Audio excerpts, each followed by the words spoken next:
This is The Lady of Shalott by John William Waterhouse. Painted in 1888, it tells the story of a nameless woman who suffers from a curse. As we see the lady moving downstream in a boat, two low-flying swallows tell us that something ominous is happening. The lady is dying. The Lady of Shalott is one of three paintings that Waterhouse based on a poem by Alfred Tennyson, set in the times of the legendary King Arthur and the medieval city of Camelot. The poem was a very popular subject for artists in Victorian Britain because of its theme of tragic love. Forbidden to leave the tower, the lady is only allowed to see the outside world through a mirror, or else suffer an unnamed curse.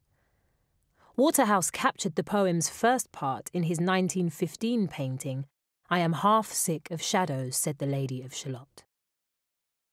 As the lady spends her days weaving a tapestry, we see the city of Camelot in the mirror's reflection, along with two lovers enjoying life.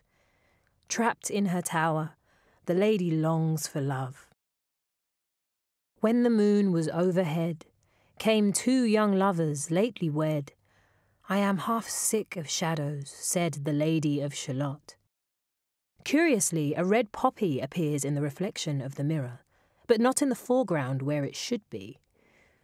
Symbolizing eternal sleep, the poppy foreshadows the lady's impending doom, while weaving shuttles, that look like small wooden boats, predict the scenes to come. Waterhouse told the next part of the poem in his 1894 painting, The Lady of Shalott looking at Lancelot. One day, the lady sees an image in her mirror of the knight Lancelot riding towards Camelot. He rode between the barley sheaves. The sun came dazzling through the leaves, and flamed upon the brazen greaves of bold Sir Lancelot. Falling in love, the lady turns to look at Lancelot, and the mirror shatters. The curse is fulfilled. Out flew the web and floated wide. The mirror cracked from side to side. "The curse is come upon me," cried the Lady of Shalott. Waterhouse paints the lady looking directly at the viewer. Tangled in the threads of her tapestry and holding one of the small wooden shuttles, the lady prepares to flee the tower and meet her beloved Lancelot. In the context of 19th century Britain, Waterhouse may have been suggesting that this is a woman with agency, choosing to defy her confinement in pursuit of her own desires. At the same time, the lady represents the Victorian idea of the doomed woman who sacrifices everything for love. Tennyson's poem also echoed many artists' questions about whether they should create their own interpretation of nature or capture it truthfully. The lady's actions symbolize the artist breaking away from the world of imagination to engage with the world around them. The final part of the poem is captured in The Lady of Shalott.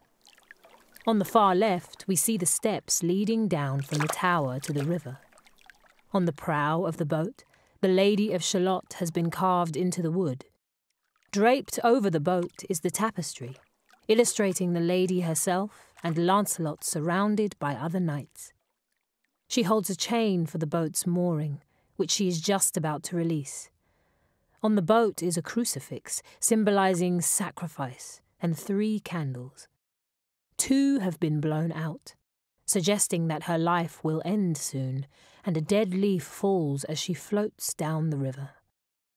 For ere she reached upon the tide, the first house by the waterside, singing in her song she died, the Lady of Shalott.